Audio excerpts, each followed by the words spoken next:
All right, he wants to get his girlfriend. Go get your girlfriend. All right, and now you are going. All power to the people, comrades. David Newton with Coldwell Banker here with none other than Art the Plug. Your network is your net worth at KGPC 96.9, live coming from Oakland, California. Let's get it. Good. Okay, you ready? All right. Thanks for stopping by, Dave. It's a pleasure to have you here on the show. I've been meaning to catch up with you and get into some of this real estate and really get the information that the audience needs to hear. So how did you get started in real estate? That's a great question. But before we go further, I have really three names. David Lataro Newton.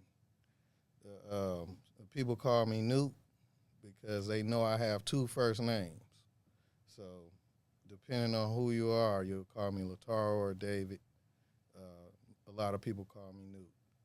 Started in real estate as a second-generation person. My family, going back to my grandmother on my mom's side, was the wife of a contractor, but she was an investor. And she established a relationship with a company called Valva, V-A-L-V-A, Realty, which is one of the oldest real estate companies in Oakland. If you go back to old Oakland, North and West Oakland, they were an Italian family, and they were one of two brokerages that would sell to black people. So my grandmother had a relationship with the founder, and that transcended to the founder's son and my mother, who my mom did more of the real estate management side, but I literally grew up in that office, and they've been in Oakland 90 years, I believe. Oh, wow. This might be 91 this year. And still have a relationship with them. I was recruited by a few companies, but I ended up going to Coldwell, where they wanted stronger Oakland presence. And I also could train agents. I do residential. I do commercial. I've done some property management, still do a little bit. And the construction side, you name it, we've touched it. And that's a little short history on it. Okay, now what made you get into real estate? Did you always want to get into real estate when you were younger? Like what interested you into getting into real estate? I think you probably have to love it. I can't really say what pushed me in that direction, but I will say it's one of the few opportunities that, especially of people of color, but it's really not even a color thing, it's a people thing. It's one of the few investment type things that can give you generational wealth. You have stocks and bonds. You have oil, which we probably wouldn't be privileged to. You have real estate and small handful of other things. So I had the training and the knowledge and the opportunity to learn about real estate and what it was. And I can't ignore that. And also always loved the structures and the big homes and what it could do for you. But I did understand what owning your own home would do for you and or investment property.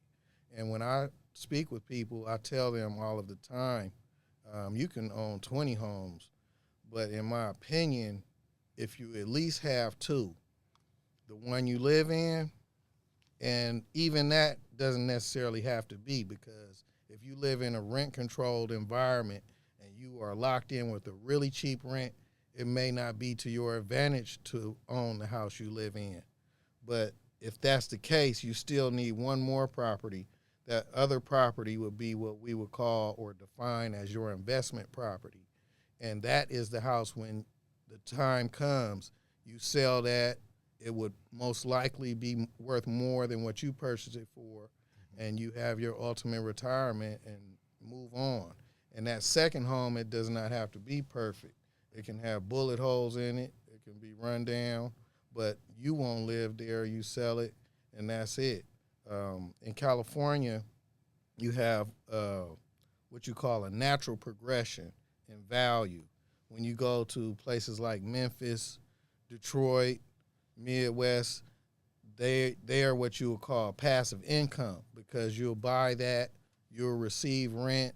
It may be worth 20, 40, 100,000 when you buy it, and somewhere down the line it usually keeps that same value. But your rents will slowly go up, 600 a month, 1,000 a month, and you just get that residually. In California, if you bought the house for 100,000, 10 years later, it's probably worth 250,000. In the worst world, it will probably hold its value. So that's what we go for. And in that market, if you rent it out and it breaks even on your mortgage, then you still won because it has the natural progression where it will be worth more later down the road. I know that's a long-winded answer, but that's No, that was good. So, like, what areas do you specifically cover, like your market? So, another great question because real estate is very regional. I'm from Oakland, like the plug. So, this will be my ground zero, but I'm comfortable going within a 100-mile radius in any direction. So, after that 100 miles, I would cut it off. And one might wonder why, because you're licensed in the whole state. So why wouldn't you sell in San Diego, Fresno, Eureka, you name it? Well, you can, but if you are servicing somebody, because that's what we are doing, we're servicing somebody. Unless we're buying it for ourselves, we're a vessel between the start process and the end. If you're servicing somebody, I don't think you can really represent them properly if you don't really know the neighborhood, if you don't really know the school district, if you don't really know the people that live in the neighborhood and the dynamic and the characters that are around the area, if you have no knowledge of the city council, if you don't know little innuendos that go along with the property. Like in Oakland, when you buy a home, you have to check the sewer line to make sure that the sewer is up to code with the city. In Alameda City, you have to, the city of Alameda, you have to have a gas shutoff valve. In San Francisco, you have to have what you call a 3R report, which is the history of the building. And when you get into these other areas, you may not know the terrain like that, Right. and you could do your clients a disservice. Right. And so right now, do you have anything on the market for sale? Oh, man, you're going to put me on the spot. I do. I have a few places. I have a triplex in West Oakland on Adeline, 1028 Adeline. It's available right now. Can you help me get some funding to purchase it? Yes. Okay. We have a book of lenders that we are happy to connect you with. Some really good ones, and they're fast, and we like to be direct with people and tell them what they can do. And I always tell people, don't be discouraged when they say no, or if they say no, because it won't be a definite no. It will be a no, but now you do this to get qualified. Now, the people starting off that never bought a home, don't know the process, don't know what to do, can you give them the steps by steps of how to acquire a property? Like, I know first your credit has to be at what score? Great questions. So if you're using an FHA loan, your credit score has to be 580. If you're using a conventional loan, your credit score should be 640. As you get above that, you'll get better interest rates, but that's a bare minimum. For an FHA loan. FHA 580 credit score. Okay, and a regular conventional loan. 640. 640. Okay. Yeah, and just so people understand, FHA is a government-funded loan. You put 3.5% down. You may get in some program where they can help with that down payment, They call that a down payment. 3.5 or 3.5%. 3.5%. Okay. 3.5% down of the purchase amount. Okay. And also what people don't talk about is you'll have closing costs, which closing costs may be roughly 3% of the purchase amount. And the NACA program also helps you do. How does the NACA program work? NACA program is a great loan, and that's when you get into the regional thing, because when you have a competitive market, which we have in the Bay Area, a NACA loan is a no money down loan. Is it credit based or it's not credit based? It is, but you don't have to have perfect credit. You can actually have bad credit and get approved for a NACA loan because they're trying to help somebody get on their feet, and they do have guidelines, like you cannot own any other property. Once you buy that property, you cannot refinance the property or buy another property within 5 years, because it'll trigger a mechanism that will force you to buy out the loan that you're in with that home that you live in, and you're supposed to live in the house. Okay, so now I got my credit together. Now what's the next step? The next step is, well, before that, I would say you want to have your plan. You want to have a documented plan in front of you, like you're doing right now, having me say that. And you want to have your mind and your body and your spirit right. So once you have that, you got your credit right, you've earned that, then you want to talk to someone like myself or a lender. It doesn't matter if you bank with the bank. You want to go to a lender and say, hey, I think I qualify. This is all of my information. How much do I qualify, if anything? And then the lender will say, okay, well, you can use this NACA loan. You can use this FHA loan. You can use a veteran loan. And these VA. are full doc loans. I need to bring my check stubs in. Full doc loans. Now, see, you're a seasoned buyer and you know things. So you can have, as an investor, you can have a no documented loan, which is a hard money loan, which will have a super high interest rate. But hard money lenders will lend to people if they think that you're an investor and it's a returning thing. So if you're an investor in that world, you'll buy a house, fix it, sell it, or refinance it. The hard money lender gets their money back. Your file didn't have to be perfect, but you aren't really getting a no documented loan with no money down. Okay. So you have to have somewhere between 10 and 30% down, and depending upon how much the lender likes the file. So when I say like a file, let's say the house is worth $1 million, but it's a probate sale, meaning somebody passed away that owned it, or it's in really terrible condition. You're buying it for $600,000.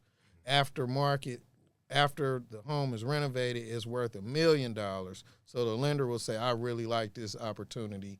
I'll loan you the down payment. I'll loan you the money, the $600,000 to buy it, and then once you fix it, you can refinance or you can sell it and then pay me off. Okay, so I get my credit together. Yep.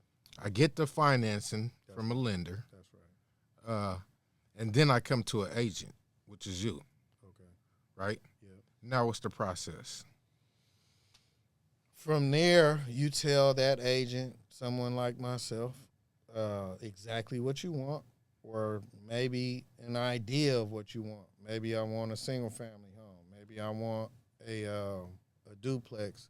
Maybe I want 5 units. So residential loans will be 4 units and down.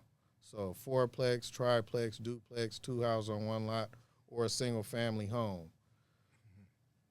You don't necessarily have to know exactly what you want, but your first step was to get the loan, which is key, because now I know what my buying power is. So before you know what that loan was, you might come to somebody like me and say, hey, Newt, man, I want to buy a house in the Oakland Hills, and I know I have good credit, I have a great job, and I'm ready.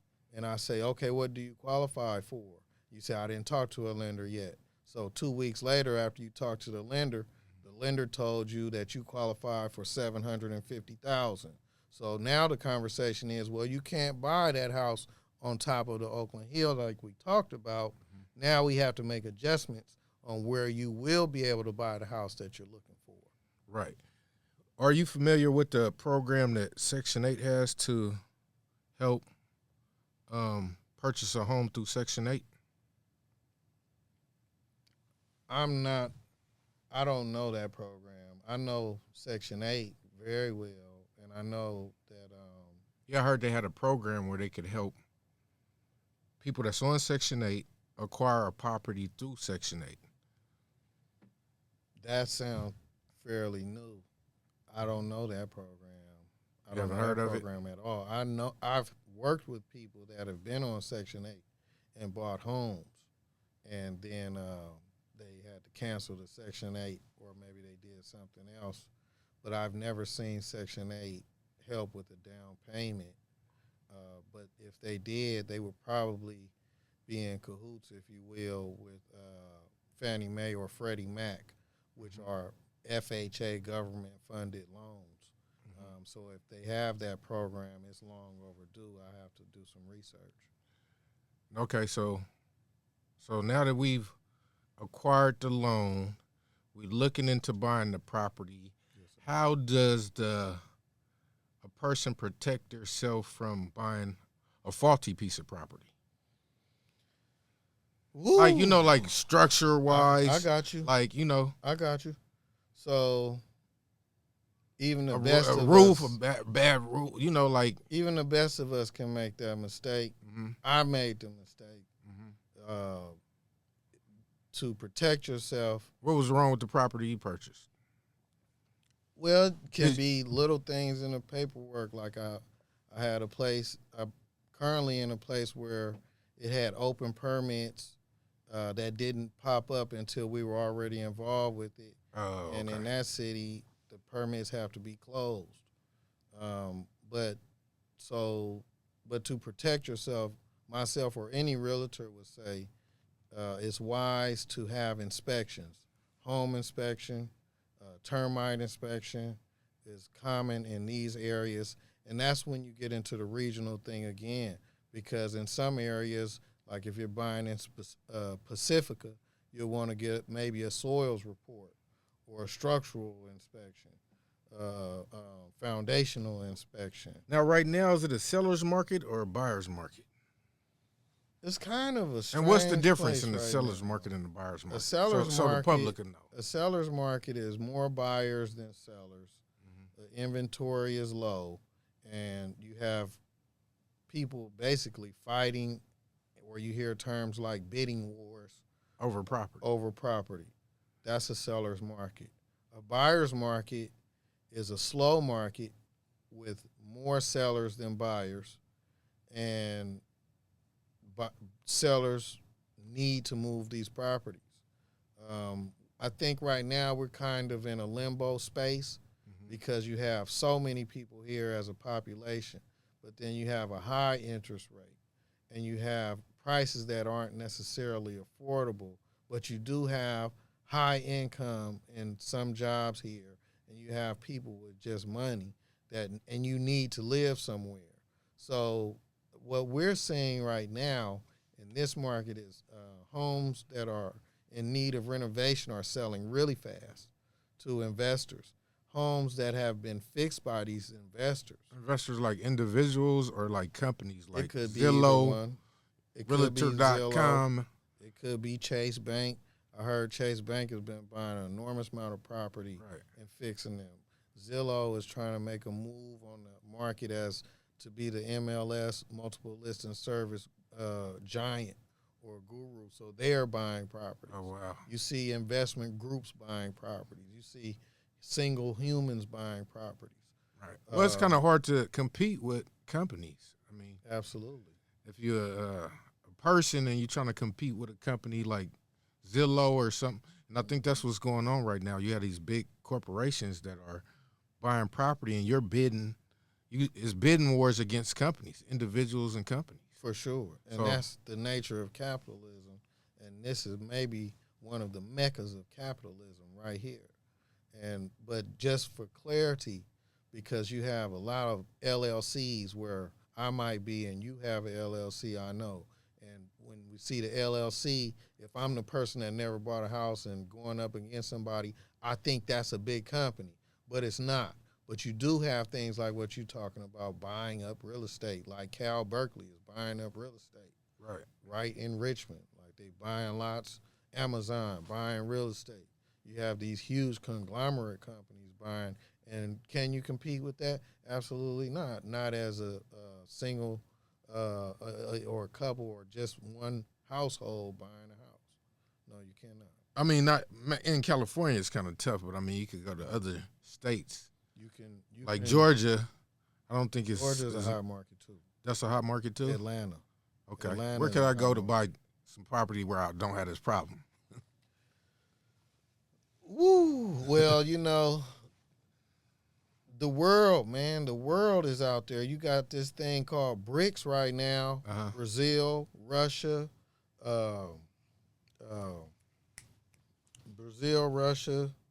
China, and Iran, and they're bringing in Ethiopia. So they're making their corner market. Where can you buy which would be affordable to the common man or woman, common human? That's an economical question where you feel comfortable at. I tell people buy in Timbuktu if that's where your money goes. I can't say what's comfortable for me or comfortable for you is not necessarily $30,000 is a lot of money. Right. So if I'm buying a house in Mobile, Alabama for $30,000, maybe that was all I had. Right. So I don't really feel comfortable putting numbers like that. But I think Where do you think it's affordable? nowhere. Nowhere? Because cost of living goes with those areas. If Right. you truly live in that area, then your cost of living have to be you have to factor that in. But with all of that being said, we've been pulling ourselves up by our own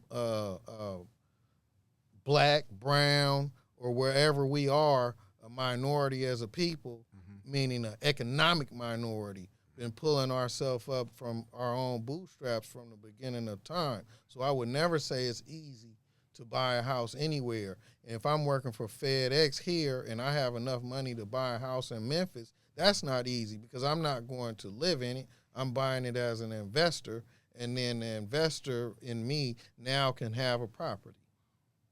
So I would never tell somebody that it was easy to do. So I was in West Oakland the other day, right? And I was driving and I seen all these homeless encampments. People living in tents. All on the side of the road. The question I have for you is, how do you think, if you came up with a solution, how do you think we could fix and solve this homeless problem in the community? Like housing the people you see in these tents. Like, because there's a lot of abandoned buildings in Oakland. So, like, what do you think would be one of the solutions or a solution to the homelessness, not only in Oakland, because this is going on all across the nation right now, whether it's mental health or just affordable living wages, like people just can't afford to, sustain. What do you think is a solution to this problem? Well, Art, from your expertise. Art, to plug you in the position where you are, because you have a mind that sees little innuendos with cause and effect and try to fix it. How can you fix it? I don't know. But I will say our management system in Oakland has been terrible since I've been alive, and way before that, from what I know. Let's talk about the city of Oakland, because that is a national pandemic and even global. But in Oakland per se, where you have buses dropping people off because they're kicking them out of their state or town and saying live under this freeway in this tent, you have the mental health issue where maybe I had the money, but I'm mentally ill and I'm here. You have all of these different dynamics. And at the same time, you have the city that owns these vacant lots. You have the city that owns these abandoned buildings that can be utilized, at least even for a short period of time. Is that curing homelessness? It may give it a facial because people won't be on the street, but I wouldn't say that they're not homeless because they're living in this shelter. But I think that they would have a better lifestyle than sleeping on the concrete ground. Right. So how do we fix it? Maybe having conversations like this and really grouping together people that care instead of the politician that's really in it just for whatever they're in it. Yeah, that's what I was going to say. The most important thing is like education. I think it all starts from educating our community about how to acquire a property, the steps of acquiring a property. And that's why it was so important for me to get you on the show. And I appreciate you coming through and stopping by and sharing this information with the community so that we could start somewhere. You know, thank you very much. Man, thank you for having me. Thank you for having this platform, man. It's an honor and a pleasure to be here. And I thank you for caring about the people enough to give them a short micro vision into the real estate world, because it can change somebody's life. Right. No, you're right. And just so people know, I do move some high volume. I was ranked in the top 1,000 in the country. In my office, which is Oakland, Montclair, I'm usually in the top 1, 2, or 3. And in the state, I believe I was around 80-something. So I'm just putting that out there because I do know real estate. Right. I do know real estate, and I don't claim to know everything, but I'm not somebody that just walked in here and didn't just because Art the Plug found me online somewhere. Right. And I'm looking forward to working with you and you know, helping the community solve some of these housing problems and moving forward. Man, I think it's a must. And I have to say, another way to end that issue is things like what Art the Plug's forefather did, which is create centers of training so people can have a trade and know how to build things, know how to make an income and feed their family, and just be introduced into that world. And that's where you come from, and that's why I can only respect anything that you tell me, because you cut from a different cloth that I understand, and I love seeing you and appreciate it. Oh, thank you. I appreciate it, man. Much love. Thank you. Appreciate it. All right, he wants to get his girlfriend. Go get your girlfriend. All right, and now